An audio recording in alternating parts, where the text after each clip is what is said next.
Take a quick pause. Did you know that over 90% of you watching haven't hit the subscribe button yet? If you're enjoying this video, take a second to subscribe and hit the like button. It helps us bring you more gripping stories every day. Also, we'd love to know where you're watching from. Drop your city in the comments so we can see how far our stories are reaching. Your support really keeps us going. Now, let's jump back into the video. It started like a whisper, a feeling I couldn't quite place. Something in the way Sarah began pulling away. Subtle shifts in her smile, the brief glances at her phone, how she lingered in the bathroom just a bit too long. I told myself it was work, stress, maybe I was just being paranoid. But I couldn't shake it. That night, I lay in bed staring at the ceiling. She slept beside me, breathing soft and even, like nothing had changed. I reached over to touch her just gently to remind myself she was still there. But she flinched, not dramatically, not enough for most to notice, but I did. And it was enough to confirm what I didn't want to admit. I was losing her, one quiet second at a time. I watched her more closely after that. Not in a controlling way, at least I told myself it wasn't. Just noticing things I hadn't before. Her perfume was different on Tuesdays and Thursdays. She wore heels on days she claimed she was working from home. Once, I called her around 6 p.m. and she didn't pick up. Said she'd been napping. But her voice wasn't groggy. It was energized, alert. Like she'd just come from somewhere that had made her feel alive. The doubt began to consume me. I told my friend Kyle, half laughing, hoping saying it aloud would make it sound ridiculous. "She's probably got a second job," I joked, trying to smile. Kyle looked at me for a long beat before saying, "You really think that's funny?" That's when I stopped laughing. I wasn't proud when I reached out to a private investigator. His name was Eric. Former military, sharp eyes that didn't blink much. He didn't judge me, just nodded as I gave him the details. Her routines, her lies, the ache I carried like a second skin. Eric worked quickly. 2 days in, he sent me a photo. Grainy, taken from a distance, but unmistakable. Sarah stepping out of a black car in a part of town I didn't even know she'd ever been to. Dressed in all black. Not corporate black, not funeral black. A different kind. Edgy, polished, purposeful. She looked like someone I didn't know. A week passed. Eric sent a message late one night. "We need to talk, in person." I met him in a coffee shop the next morning. He had a folder in front of him, thick. He pushed it toward me without a word. I hesitated before opening it. My hands were sweating. Inside were photos, timestamps, observations. Sarah entering and leaving a building with no signage. Once, twice, sometimes 3 times a week. Always after 9 p.m. Always dressed to disappear. "This place," Eric said, nodding toward one of the photos, "isn't listed anywhere. No website, no socials. I had to do some digging. It's invitation only. High-profile clientele, discreet, and unusual." "What do you mean, unusual?" He took a breath. "It's a fetish club." I blinked. He added quickly, "No, not what you're thinking. It's all legal. Very controlled, exclusive, but still, it's a world most people don't even know exists." My chest felt tight, like my lungs forgot how to work. "You sure she's working there?" I asked, my voice barely above a whisper. He nodded. "Not as a guest, as staff, and not just once or twice. She's been going there for months." I left the coffee shop in a daze, folder in hand, heart in pieces. The city moved around me like I wasn't there. Honking cars, shouting vendors, passing strangers. All of it blurred behind the roaring in my ears. At home, I waited. Sarah came in just after 8, smiling, carrying takeout. She kissed my cheek and said, "Long day. Thought we could relax." I looked at her, really looked, and I saw it now. The mask she wore, so perfect, so practiced. I didn't say anything that night, or the next. I needed more. Needed to understand. Needed to see it with my own eyes. So I did something I never thought I'd do. I followed her. That Friday, I left work early, drove to the spot Eric had marked on the map. I parked down the street, heart pounding, palms sweating. It was a tall, sleek building tucked between 2 abandoned warehouses. No lights, no signs. But the moment she arrived, stepping from a rideshare in heels and a long, dark coat, The door opened for her like it knew her name. She disappeared inside. I waited. An hour. Maybe more. I didn't look at my phone, didn't listen to music. Just stared at that door, wondering what was happening on the other side. And then someone came out. Not Sarah. A man in a tailored suit. He glanced around, then lit a cigarette, muttering something into a Bluetooth headset. I could feel the air shift. There was power in the way he stood, like he knew secrets the rest of us weren't meant to hear. I didn't approach, just watched. When I finally drove home, I couldn't sleep. My mind painted images, none of them kind. I hated how obsessive I felt, how I was spiraling into a version of myself I didn't recognize, but I couldn't stop. I needed the truth like a drowning man needs air. The next day, Eric sent video. He warned me. I debated sending this, but you hired me for the truth, so here it is. I opened the file in the dark, the only light in the room coming from the screen. It showed a waiting area, dimly lit, decadent, almost theatrical. Red velvet curtains, gold trim, chandeliers that dripped like icicles. And then Sarah, walking confidently down a hall, passing through the curtains like she belonged. She wore a mask, not a costume, a real one. Elegant, obscuring her face, but I knew her. I knew her walk, the curve of her neck, the way she brushed her hair back from her ear. She disappeared through another door. The camera didn't follow. That was the last frame. I sat there for a long time after, screen black, mind white noise. I didn't cry, not yet. I just stared at the reflection of myself on the blank monitor. I thought about our wedding, her vows, the way she promised to never hide anything, the way I believed her. That night, I didn't sleep again. I waited until she was gone the next evening, then searched her closet. I felt like a thief in my own home. I found a locked box behind her old yoga mat. Inside were things I couldn't quite make sense of. Silk gloves, a black book with initials stamped in gold, a necklace I'd never seen her wear, and a card. It read, "Welcome back to the Velvet." The next morning, I made a decision. I wasn't going to sit in the dark anymore. If I wanted answers, I had to find them myself. No more shadows. No more masks. The next time she went out, I followed again. Only this time, I brought a suit and a name someone owed me a favor for. When the door to the Velvet opened and they asked for my invitation, I gave them a name. They nodded and let me in. I didn't know what I expected when I stepped inside the Velvet. Maybe something loud or chaotic. But it was the opposite. The moment the door shut behind me, it was like stepping into another world. Quiet, thick with atmosphere, every detail curated like a museum of secrecy. The hallway stretched in deep burgundy hues, dimly lit by lantern-style sconces that cast slow-moving shadows. The floor was a rich, polished wood that didn't creak or betray my footsteps. Ahead, a woman stood behind a marble counter, dressed in a tailored black suit with gloves and an earpiece. She glanced at me, then smiled with practiced calm. "Welcome," she said, her voice smooth as silk. "First time?" I nodded, and she gestured to a side table holding several masks. All were elegant, feathers, lace, polished metals, some full-faced, others half. I chose a simple one, black with silver trim. It felt cold against my skin as I put it on, but somehow fitting. A mask for a man who no longer recognized his life. She scanned the name I had given, one Eric had dug up through some favor from a client who frequented the place. It wasn't mine, but it worked. The woman smiled again and stepped aside. "This way," she said. I followed her down another hallway, deeper into the club. We passed heavy velvet curtains and doors that pulsed with muffled sound. Conversations, laughter, the clink of glasses. I caught glimpses through parting drapes.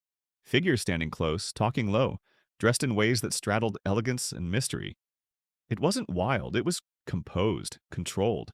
A theater of desire. And yet, it unsettled me more than anything. I asked about Sarah.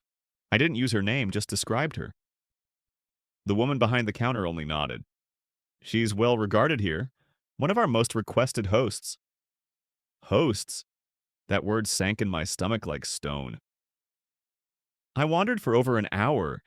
Every turn led to more confusion, more contradiction. Some rooms were dim lounges where people sipped champagne and exchanged whispered stories. Others felt ceremonial, as though rituals were performed not for spectacle, but something deeply personal. And then I saw her, Sarah. She was standing at the far end of a corridor, speaking to someone, a tall man with dark hair dressed in a suit so sharp it looked sculpted. She didn't wear a mask, neither did he, but even if she had, I would have known her. The way she moved, the poise in her stance, the confidence I hadn't seen at home in months, it was all here. She smiled at the man, not politely, not distantly.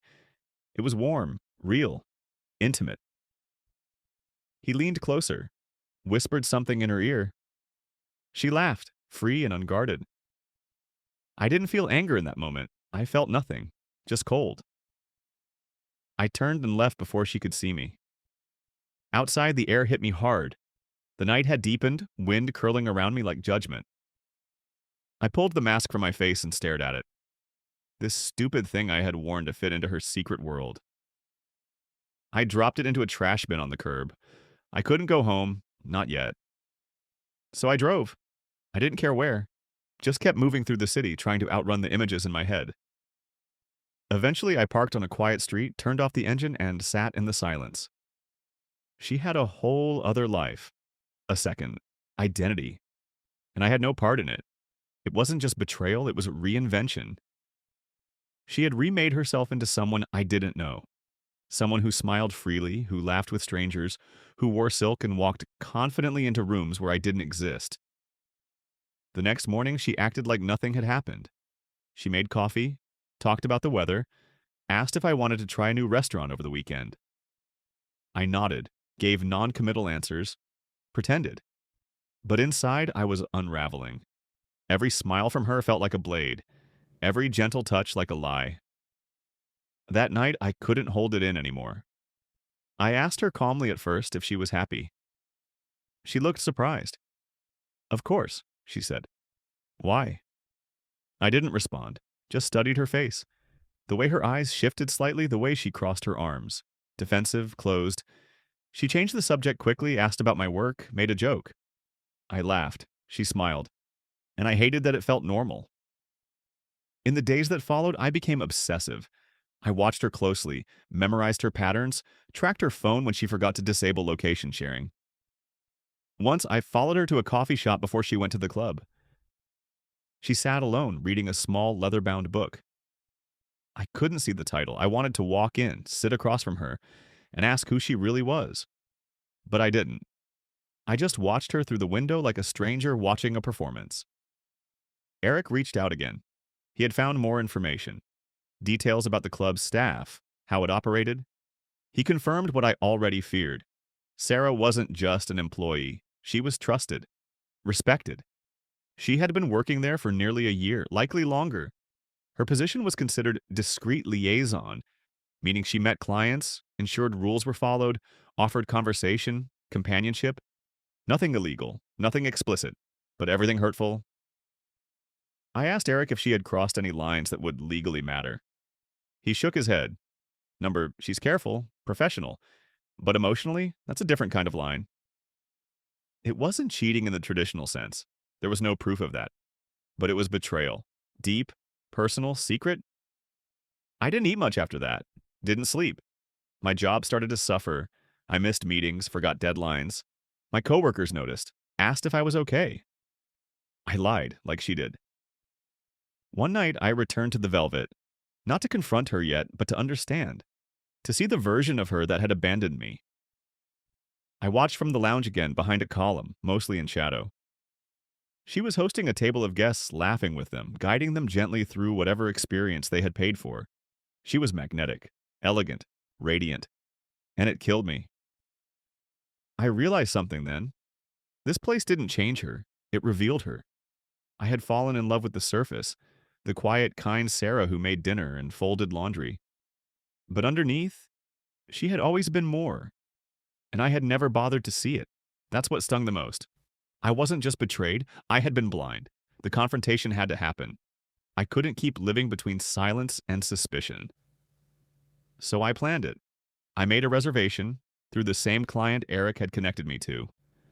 The club allowed private sessions, no physical contact, just conversation, under supervision. Sarah was available, I booked her. The next night, I returned. Same door, same cold mask. They led me to a private room. It was dim, quiet. A low table, plush seating, a single candle flickering in the center. She entered a few minutes later and froze. She recognized me instantly. Her mask slipped for the first time, not the one on her face, but the one she wore every day. Her composure shattered. She blinked, stunned. "Daniel?" she whispered. I didn't speak. She closed the door behind her and took a slow step forward. "What are you doing here?" I stood, learning the truth. She looked away, breath caught.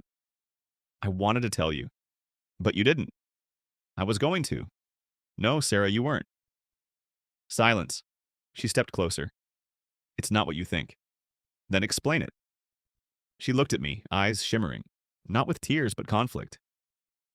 "I needed to feel something again," she said. "Not just routine, not just being your wife or anyone's idea of a perfect spouse. I needed to feel like I existed outside of the life we built." "And you couldn't tell me that?" I asked, voice shaking. "I didn't want to hurt you." I laughed, sharp, bitter. "You built an entire life behind my back to not hurt me?" She opened her mouth, but nothing came out. I took a breath. "I came here to find answers, but now all I see is a stranger in front of me." Her eyes glistened. "Daniel, I still love you." Number Ek. "You love the version of me that doesn't ask questions, that doesn't see behind the curtain." She stepped forward again, hand outstretched. I didn't take it. The door opened behind us. Our time was up. She looked at me, silently, begging. I turned and walked out without another word. Outside, the night was colder than before, but for the first time in months, I knew exactly where I stood. I stood in the street for what felt like an eternity, the sound of my breath mixing with the distant hum of the city. I was shaking, but it wasn't from the cold. It was the rush of everything I had just heard, everything I had learned in the past weeks, coming together in one moment of clarity. I had gone to the Velvet seeking answers, but what I found was a painful truth, one that shattered the image of my life, of my marriage, and of the woman I thought I knew. Sarah, my wife, the woman I had shared a life with, a home, dreams, was someone else altogether in that world. She had always been someone else, hadn't she? Even before the club, even before the lies and the secrets. She had always been hiding pieces of herself from me, pieces I had either chosen not to see or didn't think were worth questioning. But now, after seeing her in that place, I couldn't unsee it. The elegant, self-assured Sarah laughing freely with strangers, smiling with a warmth I hadn't seen in years. It was a side of her that was always there, and I had failed to acknowledge it. I didn't want to go home, not like this, not after everything that had happened. So I drove. Again, I didn't care where, just anywhere far from the apartment we shared. My mind raced with questions I couldn't answer, with images of Sarah in that private room, her voice soft and pleading as she tried to justify herself. "I didn't want to hurt you." Her words echoed in my mind, a broken excuse that didn't add up. But what hurt more was that I knew she wasn't lying. Not entirely. She didn't want to hurt me, but she still did. She didn't want to betray me, but she had. And now everything was different. It wasn't just the infidelity, it wasn't the physical actions that took place behind closed doors. It was the emotional distance, the disconnection, the fact that she had sought solace in a place where I didn't even exist. I didn't know how long I had been driving, hours probably, but eventually I found myself in front of a park. It was quiet, the kind of place you go when you need to think, when you need to be alone with your thoughts. I pulled the car over and sat there, staring at the trees swaying gently in the breeze, trying to find some semblance of peace. But there was none. The silence felt deafening, like the whole world had shut down around me. I felt numb, hollow, like a shell of the person I used to be. The man who had trusted, who had loved without question, had evaporated, and in his place stood someone new, someone who couldn't unsee the cracks, the hidden life that Sarah had built without me. I pulled out my phone. I couldn't help myself. I had to know. I had to see it again. The messages Eric had sent me were still there. Screenshots of text conversations between Sarah and her clients. Conversations that were polite on the surface, but the undertone was unmistakable. She had become someone else entirely when she entered that world. She had become a commodity. I scrolled through them, feeling the bile rise in my throat as I read the words over and over. There was no doubt about it. Sarah had chosen this life. She had embraced it, and she had kept it from me. The worst part? I didn't know if I could ever get past it. I wanted to scream, but there was no one around. No one to hear the sound of my anger, my heartbreak. I had spent years building a life with this woman, trusting her in ways that only a husband could. And now I was left with nothing but the fragments of a life I no longer recognized.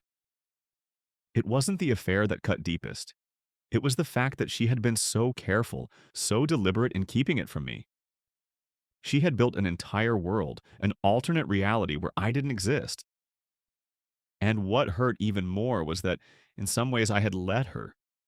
I had let myself become so caught up in my own life, in my own routine, that I never saw her slipping away. I never saw the distance growing between us. I checked the time. It was nearly midnight. I needed to confront her. I couldn't keep living in this limbo of knowing yet not speaking it. I had to face her. I drove home, not with the certainty of a man who knew what would happen next, but with the emptiness of someone who didn't know how to move forward. When I stepped inside the apartment, the air felt different. The quiet was suffocating, a reminder of everything that had been left unsaid. I found Sarah in the living room, sitting on the couch, a glass of wine in her hand. She didn't look surprised to see me. She didn't jump or flinch. "Did you find what you were looking for?" she asked softly, her voice flat. I didn't answer right away. I couldn't. She set the glass down on the coffee table, her eyes never leaving mine. "I'm not the woman you think I am," she said, her voice almost a whisper. I felt a pang in my chest. Of course she wasn't. I had known that for weeks. I had just been too afraid to admit it. "I know," I said, my voice tight. "I know everything." Her gaze faltered, but only for a moment. She stood up slowly, taking a deep breath as if preparing herself for something difficult. "Daniel, I never meant for any of this to happen. I never meant to hurt you." I shook my head. "You didn't just hurt me, Sarah. You became someone else. You didn't tell me the truth. You built a life without me in it." Her lips trembled, but she didn't cry. Instead, she reached out, but I stepped back. "Don't," I said, my voice raw. "I wanted to tell you. I tried so many times." Her eyes were pleading, desperate, but it didn't matter anymore. "I don't want your excuses. I just want the truth. The whole truth. No more secrets." My voice cracked at the end. She nodded, looking down. The weight of her words hung between us, thick and suffocating. "I was afraid," she whispered. "Afraid of losing you. Afraid that if you knew who I really was, you wouldn't love me anymore." I laughed, but it was a bitter, humorless sound. "I don't even know who you are anymore." For a long time, neither of us spoke. The silence stretched, heavier than the weight of our words. And I realized then that even if she told me everything, even if she explained all the reasons and the pain that had led her here, it wouldn't change what had been broken.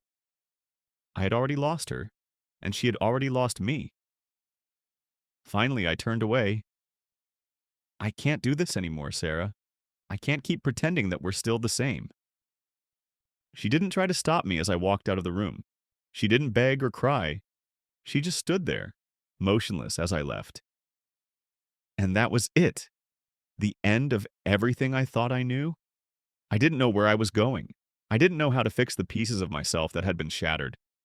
But I knew one thing. I couldn't stay. Not with her. Not in this life. The door clicked behind me and I didn't look back.